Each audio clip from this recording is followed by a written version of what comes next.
BRS working president KTR కు strong counter ఇచ్చారు Bhuvanagiri MP Chamala Kiran Kumar Reddy. KTR మెస్సిల్లా భావించి రేవంత్ రెడ్డితో ఫుట్బాల్ ఆడాలని తహతహలాడుతున్నారని అన్నారు. సీఎం రేవంత్ రెడ్డి వారితో ఆల్రెడీ రాజకీయాల్లో ఫుట్బాల్ ఆడుతున్నారంటూ కామెంట్ చేశారు చామల.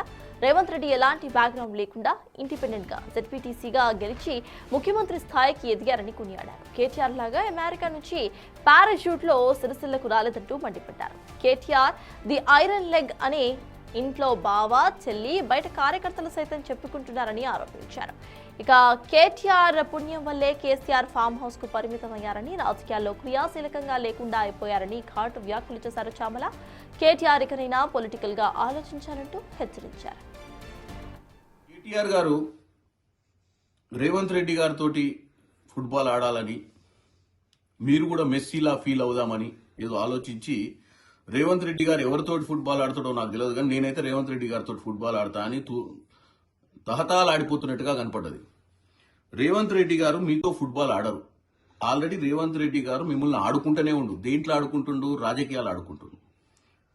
రేవంత్ రెడ్డి రాజకీయాలకు మీ రాజకీయాలకు ఉన్న తేడా తెలంగాణ ప్రజలకు ఇలా చెప్పదలుచుకున్నా.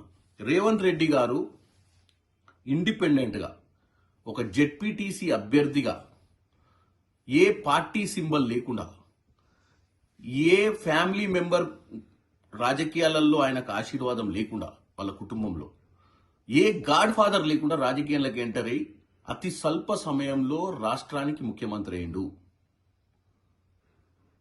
నీ మాదిరిగా డైరెక్ట్ పారాషూట్ లో అమెరికా నుంచి డైరెక్ట్ సిరిసిల్లకు రాలే.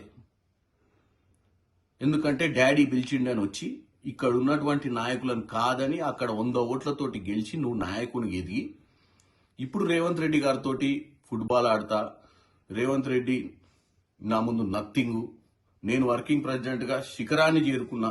నీ గురించి నువ్వు చెప్పుకోవడం ఏంది? నీకు వర్కింగ్ ప్రెసిడెంట్ ఇచ్చిన తర్వాతనే నీది ఒక ఐరన్ లెగ్ అని నీ ఇంట్లోనే నీ సొంత బావ, నీ సొంత చెల్లె, నీకున్న సొంత నీ కజిన్లు అందరూ మాట్లాడుకుంటారు, బయట కార్యకర్తలు మాట్లాడుకుంటారు. నీ పుణ్యాననే ఈరోజు కేసీఆర్ గారు ఫామ్ హౌస్ పాలైపోయిండు, రాష్ట్ర రాజకీయాలలో క్రియాశీలకంగా లేకుండా పోయిండు. నీ పుణ్యాననే 23 ఎన్నికలలో ఓడిపోయారు. నీ పుణ్యాననే పార్లమెంట్ లో గుండు సున్నా వచ్చింది. నువ్వు పుణ్యాననే కంటోన్మెంట్ ఓడిపోయింది. నీ పుణ్యాననే ఇవాళ జూబ్లీహిల్స్ కూడా ఓడిపోయింది. ఇంకేం ఆడుకుంటావు నువ్వు? నువ్వు ఆడాల్సింది రాజకీయమే సరిగ్గా ఆడతలేవు. నువ్వు ఫుట్బాల్ ఆడేది ఏంది?